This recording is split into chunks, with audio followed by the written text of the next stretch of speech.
झूलुआ झूलुआ रे झूलुआ रे झूलुआ सातो बहिन के लागल बा झूलुआ। चौनिया रे चौनिया के आसनिया लाल चुनरी से साजल बा। चौनिया के आसनिया लाल चुनरी से साजल बा। रसिया रे रसिया मायके हथवा से छूट गइल। रसिया मायके हथवा से छूट गइल।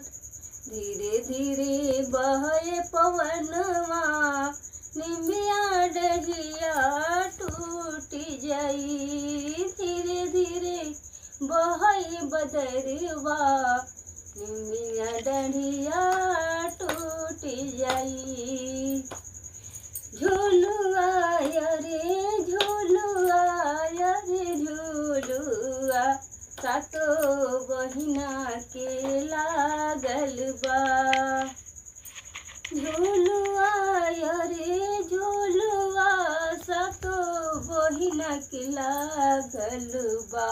एक तो है सुकुआर शीतली मैया दूसरे कोमल के पतैया निबिया बढ़ियाना।